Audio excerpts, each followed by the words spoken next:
is Eastgate Road, and way down there is what they call the famous Eastgate. And this is only what I've been told because I wasn't involved on night one. It was 3 nights. I'm here for Dave. This is Dave's. I've known Dave for years, and it's my pleasure to do this. It hasn't been an interesting internet to you.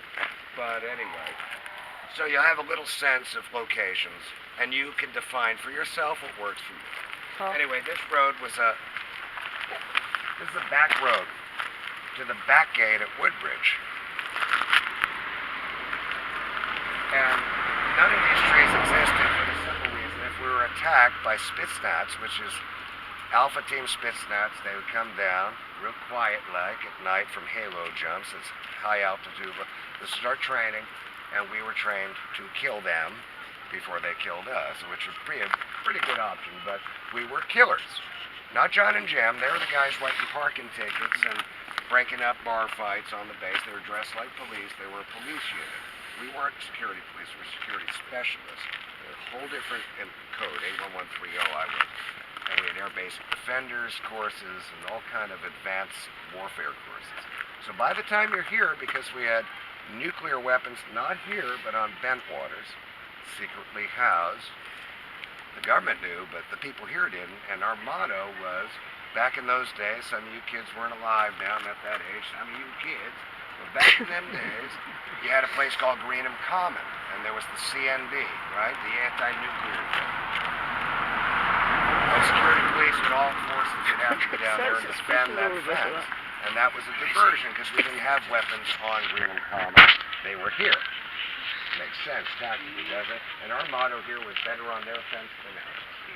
And so if you had a riot here, first the local police would come and then you'd greet the wizard. And that'd be lines and lines of us, along the ponds, and then behind them were 50, 10, 60 machine guns.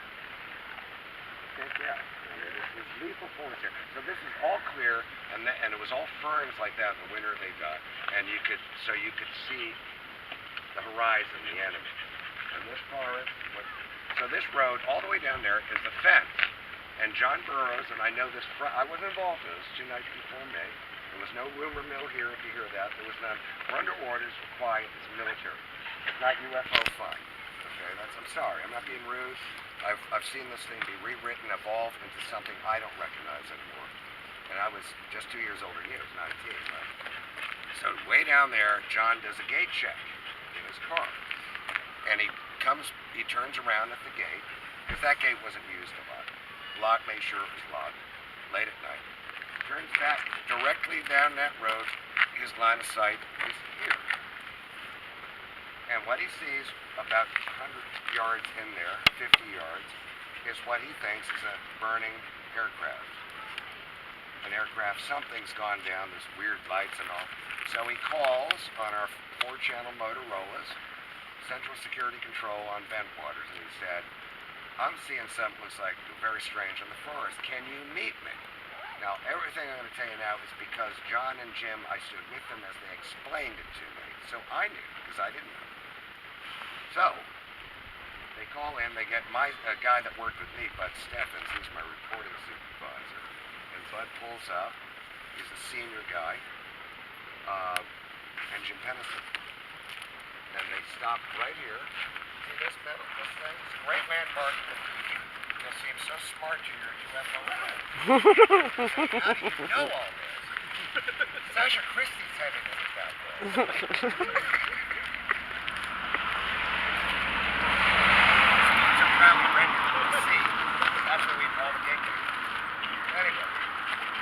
Flashing back then. No, flashing.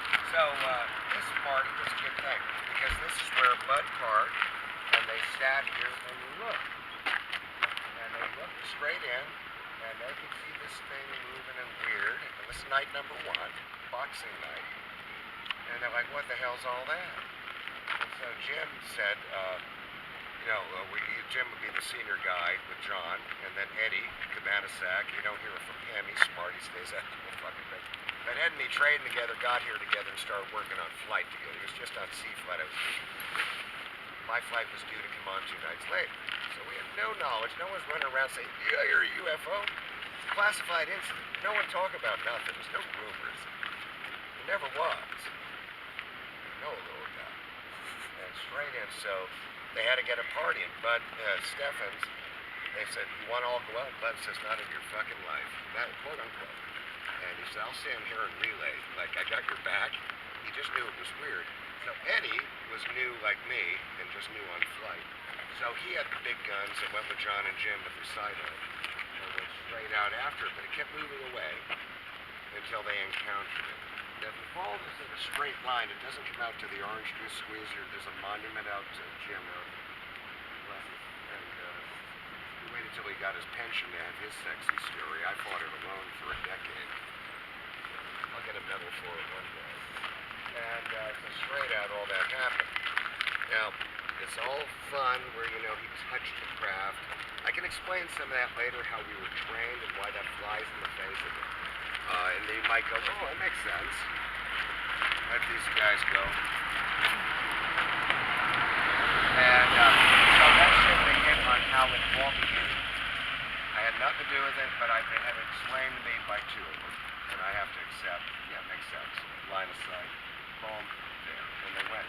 I got to make it clear, everything from this point on, this forest you're looking at, and everyone likes, I've been to Dallas when Kennedy got shot. Just like, unfortunately, you are not seeing the forest that existed in 1980. I know that upsets and disappoints people. It's just the way it is. In 1987, this entire forest that I knew was leveled. If there was a nuclear weapon against trees, it happened here. You should see the pictures from what happened in this goddamn place. And this whole region is unreal.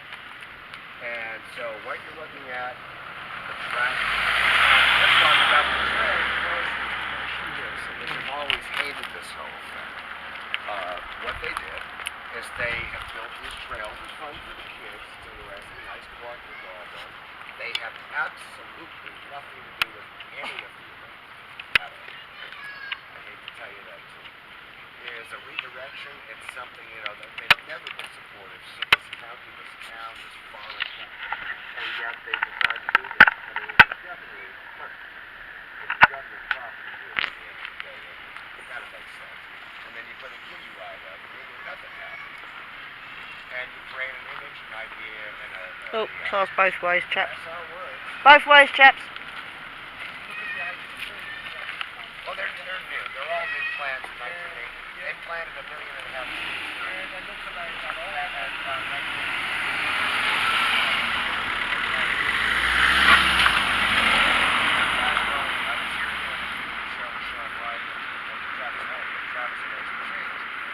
they are very fast growing, so they will shoot up. But in 1980, they were about 150 feet high, and most of these low branches were way up high, and all that fern in the winter turns brown and goes flat. So you can virtually walk right through it, and if there was a small thing, it could literally at that time have moved through it. But it was not what you're looking at, and I really have to make that clear. So I wish it was, but none of this was there in 1980. This was all flat land. For defensive, base defensive needs. I'm just trying to explain it, and you know, this TV. Look, I had a guy with like Peter Kerman play me in one of these things, and he goes, Gary Warren, and you saw that one with the Canadians, the UFO went away. It was, oh yes, and they had this actor, God bless, he's selling sun, but he's like, Gary Warren alone on his post, he's like, I'm like, why couldn't my son play that? You know, because he looked like me, you know, then. He looks like me now. Well, why couldn't he play it, you know? And they had this poor kid who was just so goofy, but... And then they had the actor that played Burroughs looked exactly like him. Yeah, they do that. They had this kid, he's an actor, good luck to him. But he was like, and he was alone. There's nobody ordering me around. I'm just like, God help me. It's not how it went down. So anyway, that's how it began. Now, how it began with me, third night, over on the base, my shift comes on, and it was not interesting about mine. Maybe you've heard better on the internet, my story, whatever. In reality, our shift came on. We're on B-Flight, and B-Flight works swings mid, so we worked from 11 at night till 7 in the morning. Overnight, not a grand thing. And on that night, on vent boards, I got on my post, I'm in a remote, we're on alert. But there was issues in Poland. with Lech Walesa. And there was the Solidarity movement, and the Russians had all kind of tanks massed in Europe, ready to roll. We were a first strike option for the Russians here, 5 minutes worth of us. We had ditches here to duck and cover, but you'd be incinerated so quick. But we were 5 minutes. If it went off, this was gone in 5 minutes. That was understood. But then again, we have mutually assured destruction. There's an air base with our number on it. And so that's how it just was back then.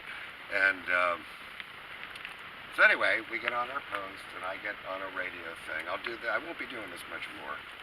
I get on the radio, and we have to check in. I said, Airman Warren. I was an Airman First Class, just like John Burns. I always say Sergeant Burns. He was an Airman First Class like me. And Airman Warren, checking in my post or whatever it was, and I think I was D6 security, and I was at Perimeter 18. Exists. In fact, Pee Wee Herman filmed a scene in that location. And so we're sitting there, and that was designed so you could watch Spitsnuts. You could watch any airborne sneaky assault at night come down on, because if they take the airfield, they've got you. So nothing's going on at all. I'm on about 45 minutes, a couple radio checks, and we have to always in touch with CSC, it's called. And our controller calls back, he goes, Warren, he goes, Airman Warren, he goes, Lieutenant England's going to come to your post in a GOV, which is a government-owned vehicle. They wouldn't say a truck. I've always heard, hey, it came out in a Jeep. We had one Jeep on this base, and always Mike Morano drove it. It's everything a Jeep. That's non-military. We had pickup trucks, like you see Dodges and all that. Blue lights on. And they said, go in the vehicle. The driver is Sergeant Bastinza. Adrian Bastinza, you probably heard about Adrian. And so you don't ask where I'm going, what we're doing. We had exercises all the time, but we're on alert. So we took and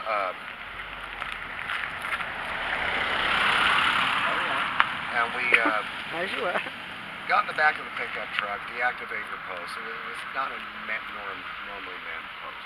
When we got in the back of it, it was cold. It was December 28th, 80. Same night Holt makes his tape. Same night. And we drove away, and we get to the base motor pool, which I can't, it's far away now. They let you on the base now. And we picked up a light-all, which I didn't know nothing about. These big, giant light-all things that attach to the pickup. And they were checking the gas, and the gauges were all weird, and everyone was nervous. The people coming in to get us were all upset about something.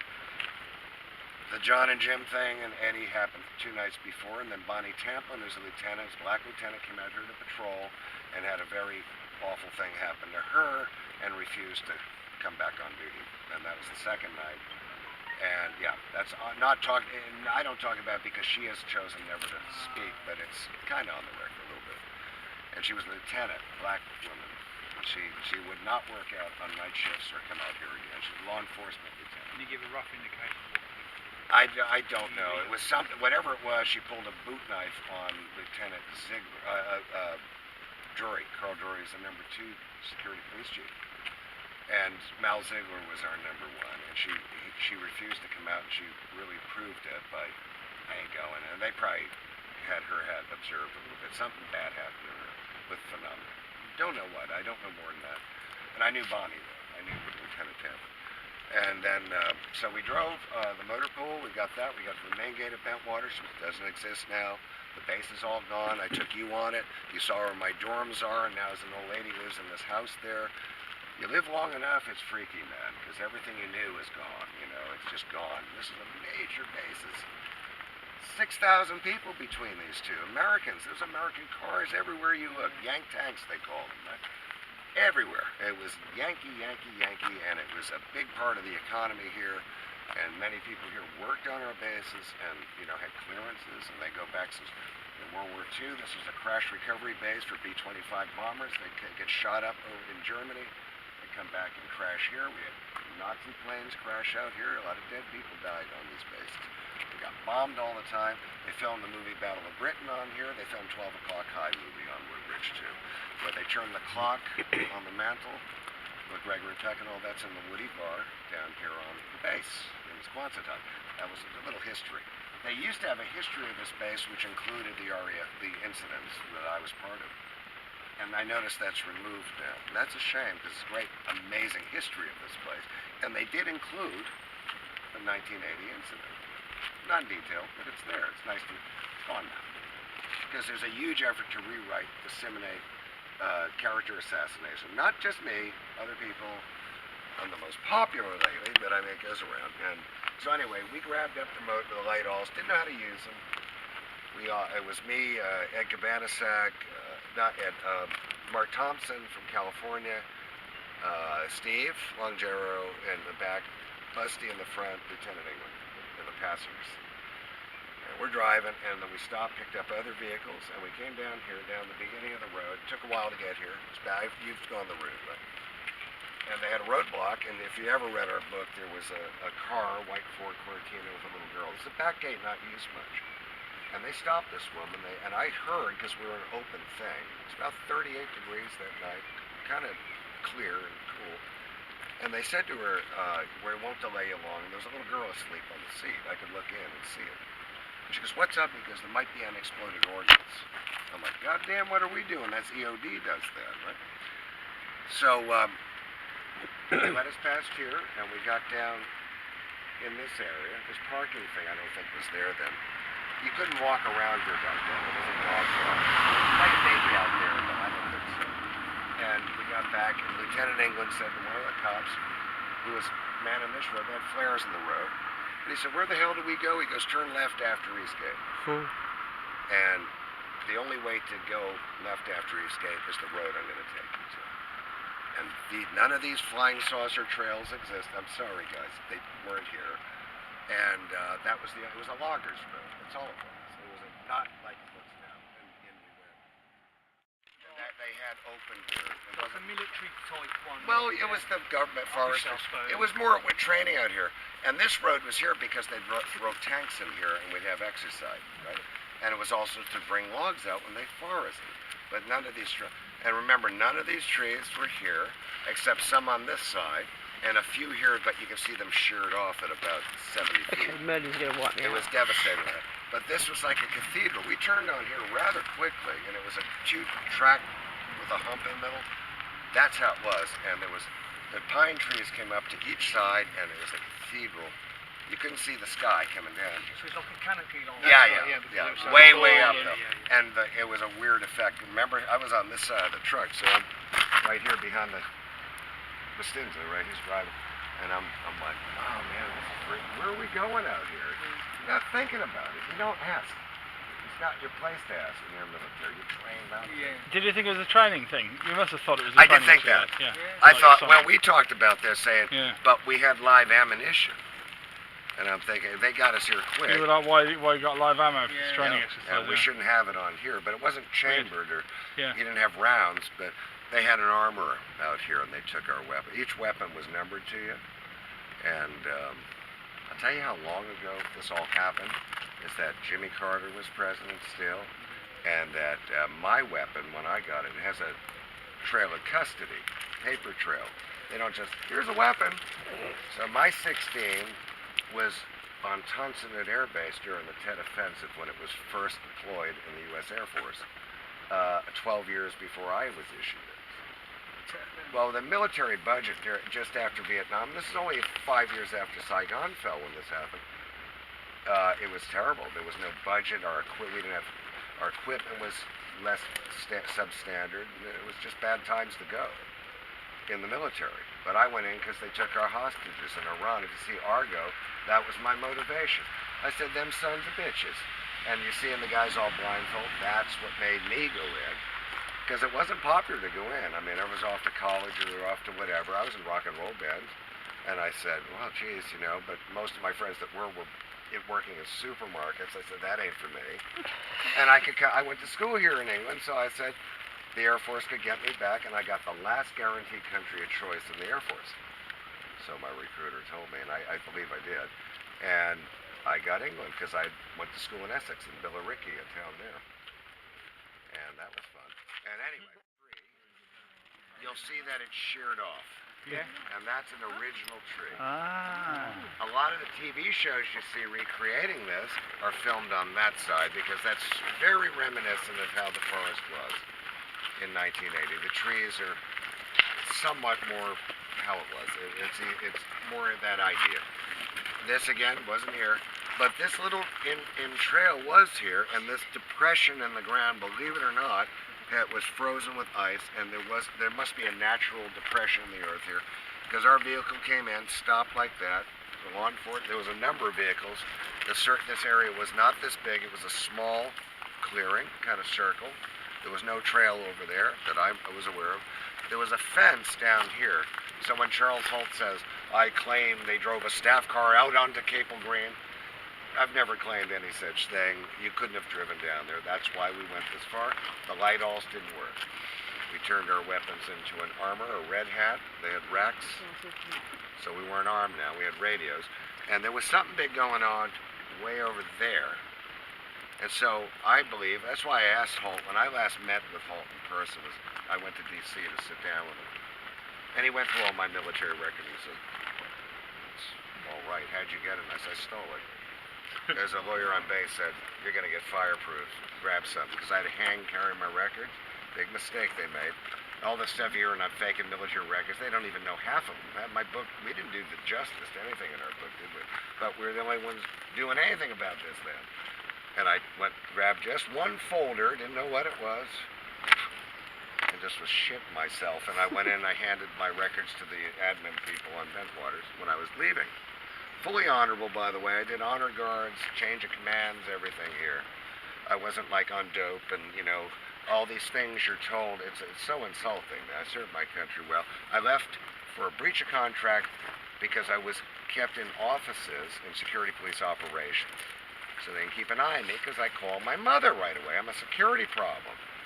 So I was told to get out, go back into a different job code that I was interested.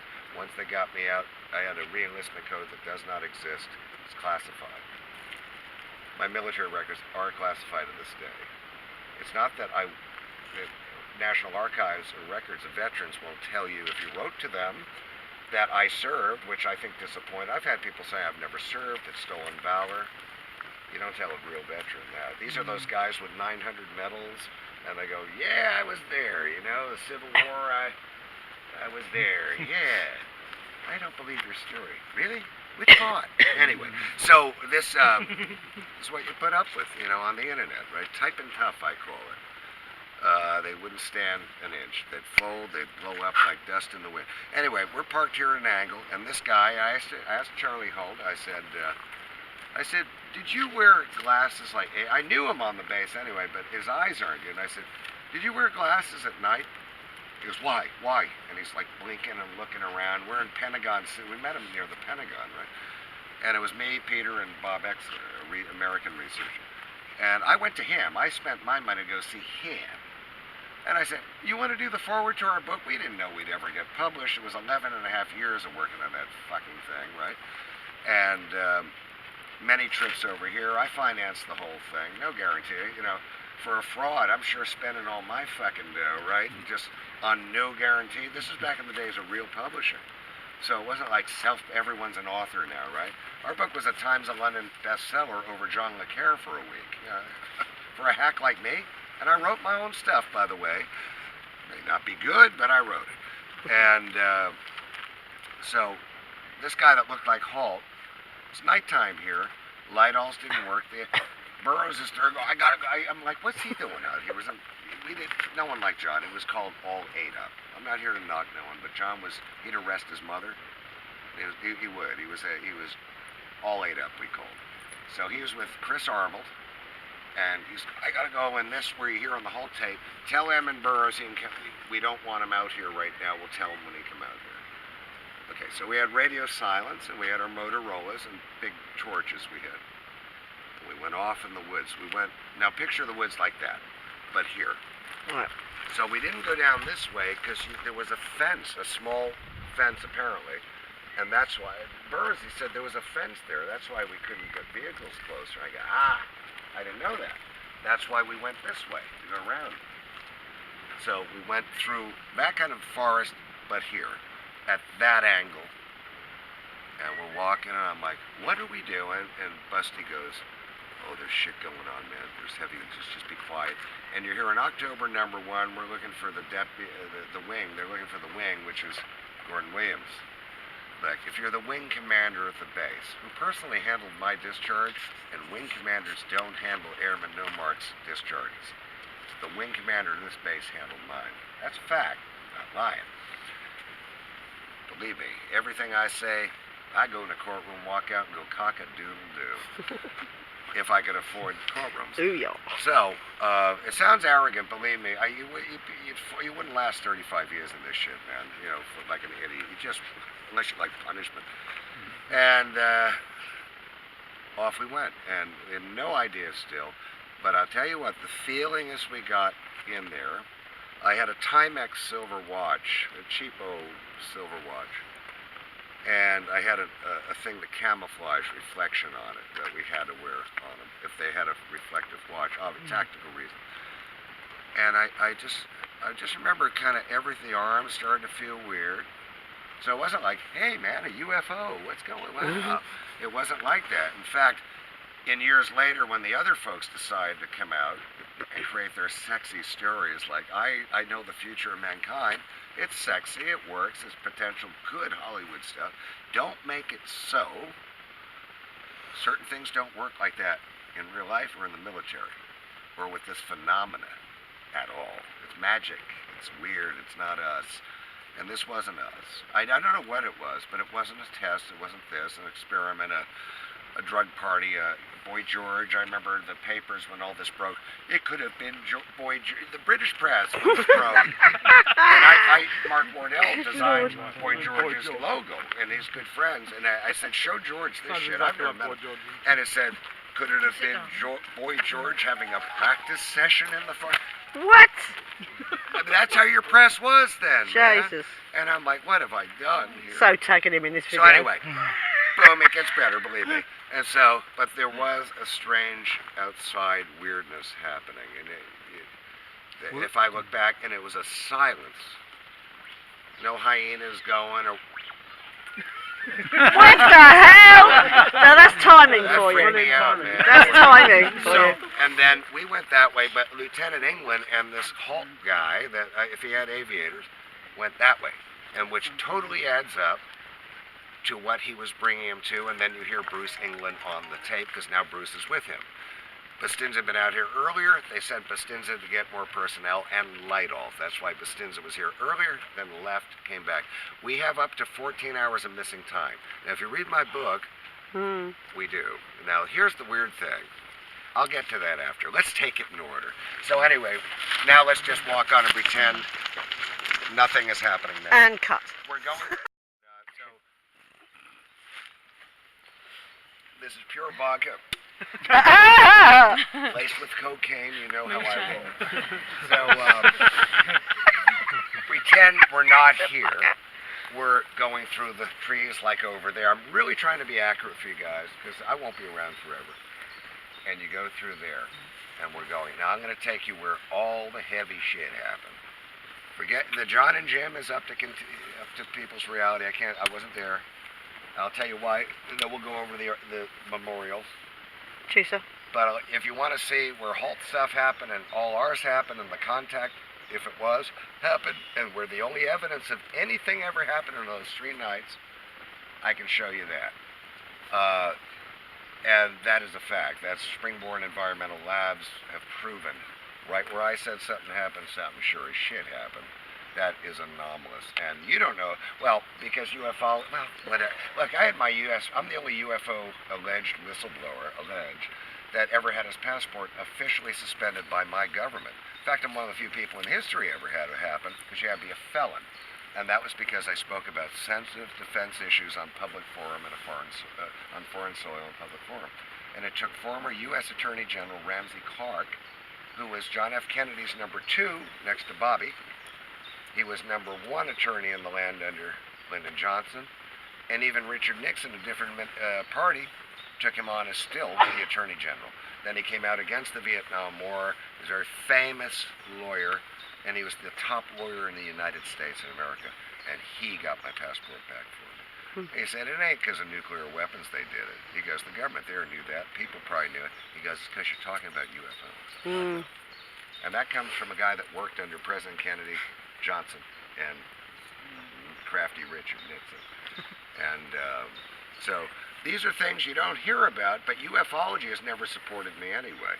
But they were never my audience.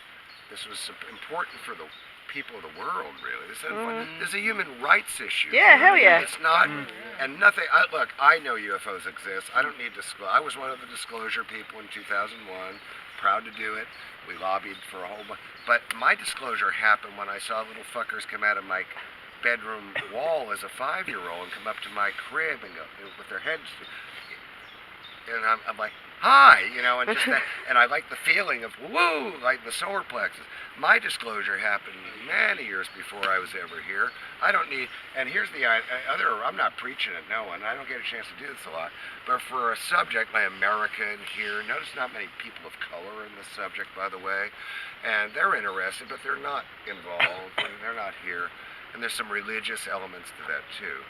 But funny enough, there is, and No, it wasn't that. It's what you said about the solar plexus. oh sure, it's a bit, you know, when you see something that doesn't exist, you feel it here, don't you? It's like, I shouldn't be seeing this, but as a child, and maybe younger than 5, I'm just like, in the early 60s, you're like, I thought, you know, my imaginary friends were actually real. Yeah. And they was the classic, the heads, and they're looking at me like, this guy's nuts, right? Because I'm like, on my crib, I can remember like wanting to play with them and stuff. And they do all kind of, that's all, I didn't need this thing here, you know? And that's all disturbing shit. I'm not from a family of UFOs or paranormal, any of that. You know, the only other, my brother survived 9/11, the World Trade Center attack, and I always said, and I thought the heavy shit happened to me, you know, it was always Larry, but, you know, my brother, respect, he made it, but, so, off we go. So, this, I can put in perspective. I can't put it in your head. It's all up to you to decide. You might think, I like the guy. He's a fucking great actor. But I can show you the real thing. And unfortunately, I can't take you out into the field. Lady Greenwell, if you ever read our book, she attacked. I was doing a BBC World Service program for the radio out here in the 90s. And we were filmed many things and all kinds of things out here. Over the years, and we went out, and the lady who owns it, Greenwell, she had her daughter on these. She was on a horse, and they were like the pompous landowner type thing, like the royal that type of thing. And she's like this, you silly UFO people, get off my land. And I'm like, and Peter's like, oh, mad. And I'm not making fun of him. He smokes like that too, but he goes, oh, I'm sorry, ma'am. He goes like this man, Peter loves theater and Broadway, and I'm sorry, he just does. But he's like, this man, and I'm like, don't do the hand gestures. And she's like this with the horse. She's angry, and her daughter was so upset, you know, at her mother being an asshole. You can tell she's younger. And the mother's on the horse, you silly flying saucer people. And I go, it wasn't a flying saucer lady. And she'll do this, you get off my land. And I like this, I go like this, look man, I go like this, you know, a lot of history happened here. And I wouldn't eat any carrots that come from that spot. And she's like this, I'll run you off. And she came at me with the horse, and I'm like, it was like that in the Animal House where the horse is going at Stephen first, and it's like, and he's like, and I'm like that. And the daughter's like, Ma! And Lady Greenwell, if you ever run in, she's, God, who was ever married to her. But it was, that happened. And Peter's like, oh, you don't, and the BBC guy was like, oh, our program. Can I offer you anything? He was understood. She just wanted us to fuck off her. Listen, when our book came out, here's another, we've had, in 1980, the field I'm going to show you, was like a flat grass. And there were some cows that got loose. They were out there. And then I don't remember seeing them again. And we saw the cows. And like Adrian once said, now he doesn't know who I am, but, and he said the cows gave it a sense of reality, right? And I just saw them, and I remember they were kind of shadowed. But many crops have been planted, except they have built the area where the main thing happened. up and up and up over the years. And this is the only place out of my life, I'm not saying that, where actual scientific proof of the entire thing, any night, comes from that spot. And in '88, I returned here, and Peter goes, you know, I'm here to show Peter the whole walk before this was rock and roll yet. And I said, it happened right there. How I know, I'll explain to you. Now, let me show you where the history changed and you were in bed or not even born yet. You know, before that. And, but that big oak, if you see the big oak tree, I write about it, it's real important. It was never blown down, these stories people come up with. The big lower branch juts out into the field. In 1980, this is a 3-tier barbed wire fence, and the ground was not raised high. All these ferns are brown, they're all flat, so you're looking right out in the field when you get here. And we were over there near that tree where I came in, and it was flat, and they had broken down the fence and put some stuff on it to keep it so we could cross the barbed wire. And that's where the cameras were out there, everything filmed all this. And that there were no light holes because they couldn't get them. And the field was all lit up from this phenomenon. And I can show you the farmer's house where all that happened. South, I don't think, did they? Gone. Moved down south. See, this is what I go with. He just brought up an innocent thing. And it's a lie being represented on my property that was out there to help. You have, God damn it, how I haven't had a heart attack with this goddamn subject. And it's, so anyway, lots happened out here if you're interested or not. But way out there, I get out here, there's cameras way over there. Can't show you because it's too far away. An object came in. Oh my God. There was a Go on. There are creatures in the trees. you know the story. Yeah, but they don't. Yeah, oops. No, we do know the story, but it's good to hear it again.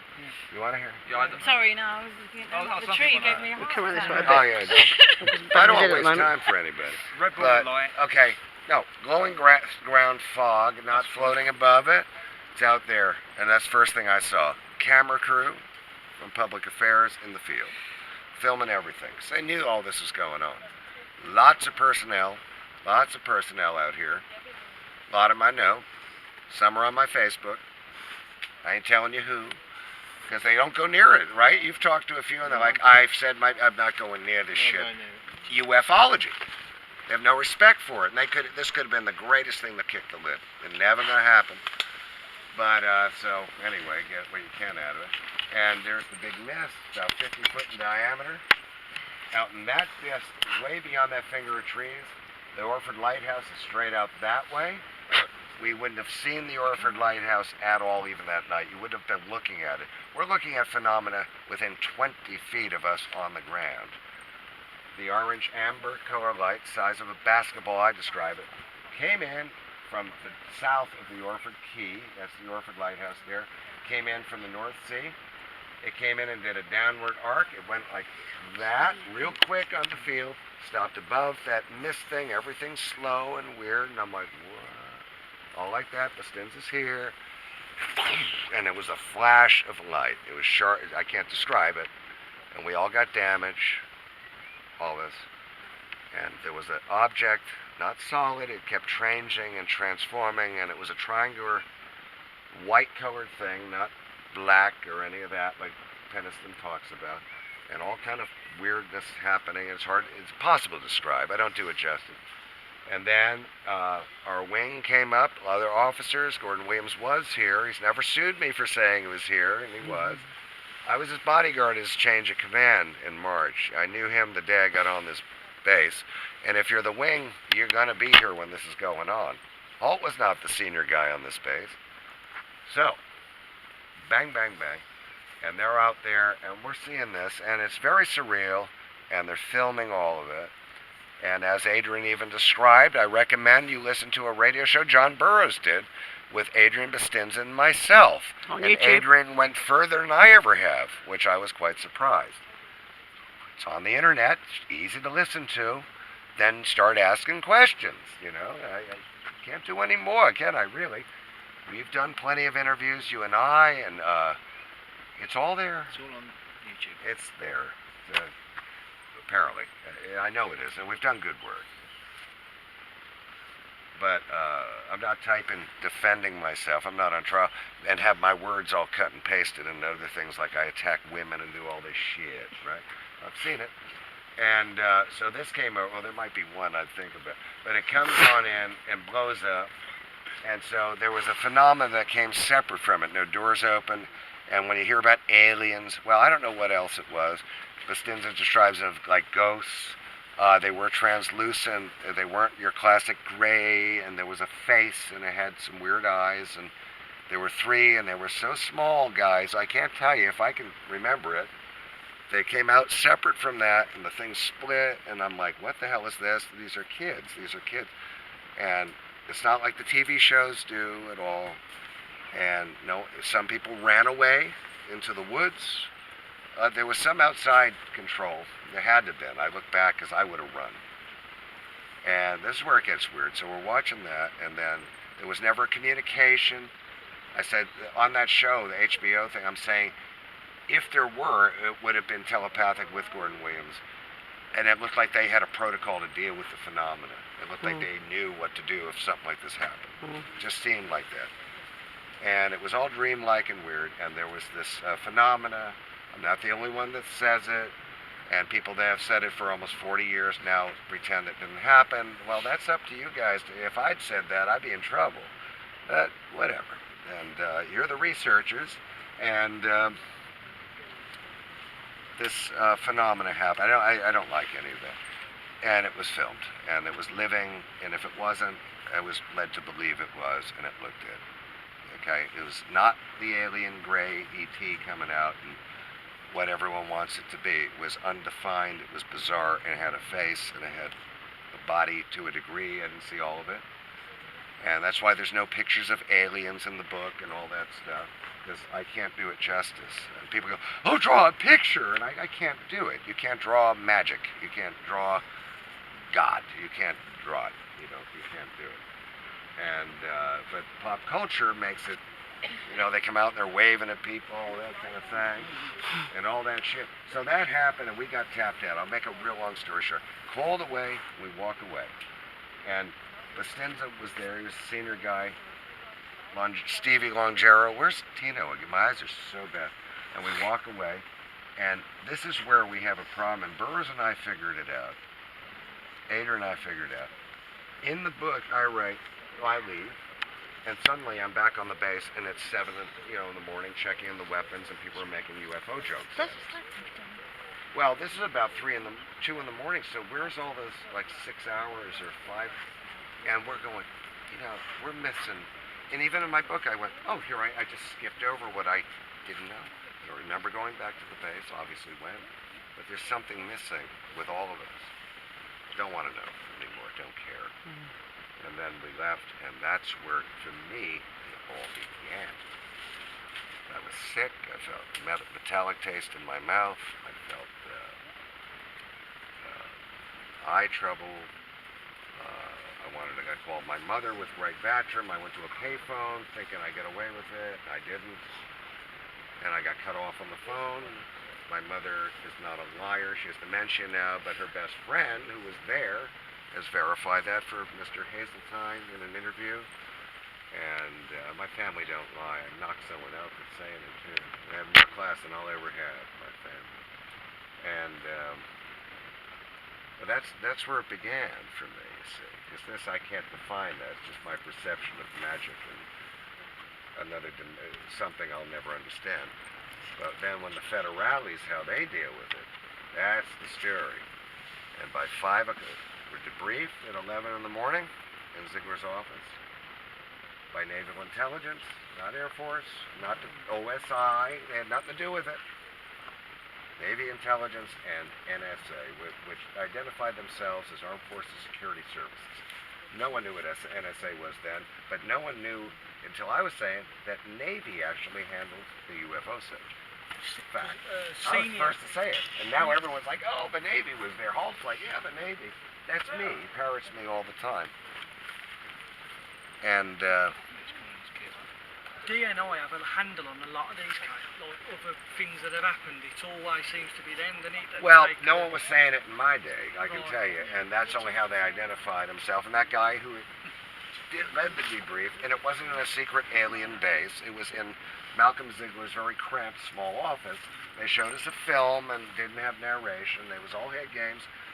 Then later in the day, it got worse. And I got cut off on the phone with my mom. Then I got called in to ComSec, and there was all the games, silly fucking games they call it, and they started up. And by 5 o'clock at night, we got canned, we got sprayed. I showed you where it happened. They were building new houses near our dorms, got called out. The Stinson. So I always mention the Stinson because him and me got lumped into our mind. We weren't the only ones. And I wrote, my conscious thing was that the interior of this car was too bright. It was about 5 at night. And we had a day phone. Someone ran out, Warren, you got to meet this day car. I was in cities at that point. We wrote us off duty. And I go, hey, Buzz, how you doing? Or Busty, we called him. I now hear Buzz. It was Busty then. Everything's rewritten. And there was all these construction material. And this guy, someone came around this side. And I got hit. And I could see everything and feel. I couldn't move. And I didn't know what was happening to him. We got stuffed in the car, trying to get into that on that show with him. He was like, oh, I can't go there. And you heard it. Dear. This is not me. You can listen to this. And I think a lot of heat. Once that interview had him and me going that far, someone had to crush this thing in a lot of ways. And how they're doing it. They know they can't do it with me, but other people have been laid on. And no, John Burroughs was not paid out because he was damaged by a flying saucer. He was paid off. There is no proof he was paid off for alien injury at all. So we got to stop that. And he is a psychology where a number of them are where they are easily bought and threatened and paid off. It's happening. My co-author is a perfect, but he says in our own book, if anyone even gave a rough edge into my ear, I'd be out the fucking door in one way or another. He tells you that. And I always went, when's the shoe going to drop with this guy? It dropped. Took a lot of years. The gravy train stopped. And I'll only tell you the truth, guys. It's not popular truth, but it's just the truth. Including your government, too, because they had people involved in here, and we did get injections. There was no secret underground base. If you read our book, it was made to look like there's some weird thing going on under base. Now I hear I was debriefed in an alien, and no, there was weird imagery in my mind that lasts for about 20 minutes. I was missing from the base for 2 days. That's verified by others, real people, type people. And I came out of a door, just as I wrote. See, the thing is, I've been calling for all of us, witnesses, to be polygraphed. No matter what you say about I mean by the world's best experts. Instead of making recreations, spending budgets, and having bad actors and doing this and that, polygraph us anywhere in the world where we are. Let's see who's willing, number one, to be polygraphed. Because I am, because I know I'll pass any one of them, but I guarantee I know who won't, but I know they wouldn't take them to begin with. And I'll tell you another thing, voice stress analysis. I have passed 3. I can tell you 4 people that have failed them, and I've passed every one. Quite easy. Very easy. Have passed. And it's easy, that's it. If I said I signed the Declaration of Independence, I would fail. But after that night and what they did with us in Wing Intelligence, not in a secret on alien, there was imagery created, I believe now, so if I came out, I was a potential whistleblower. I'd already called my mom. They knew that because they record everything here. It's naive. And I would have been, in the end of the day, there was a suicide. I hear people say it wasn't. I know his name, and he went AWOL. A lot of people thought this was Satan. We have a lot of people from all over our country. We had religiously challenged people. We had every kind of person all crammed on a base, and we didn't all get along, believe me. And all of America is a big place, all cramped onto a little tiny place here doing our job. The northern guys didn't like the southern guys, and you didn't call the southern guys Yankees because you'd lose your teeth. And there was all that. We had a chapter of the Klan on the base. There was drug use, and the drug use meaning hashish. With guys who go to Amsterdam, a lot of people washed out with dope. That wasn't my thing. I did not use drugs. In fact, I learned to smoke heavily in the Air Force, the worst thing it did to me. And there was a heavy alcoholism on there. This base had the highest rate of suicide in NATO. It just did. It was not a nice place to be stationed. And it got worse. I wanted to get the hell out of here after that. After what? Not this, whatever that was. What they did to us, and we weren't meddled with, so we would imagine that. That's set in stone in my mind. It's what happened after, and that was designed to do whatever, and it caused physical damage to all of us. I mean, I was hemorrhaging through. My first wife was in medicine. It's all documented. There's medical records are controlled records. Exposure to an unshielded nuclear device, showing effects that you get in 20 years. I was showing them in 4 years. Pretty scary stuff, and I'm still here. But this wasn't right. And we were just cashed to the wind, and we were sent on TDYs. They were trying to wash out guys. They were trying to intimidate guys. One guy took his life. I bet there were some others. I've always protected that guy's name. He's well known.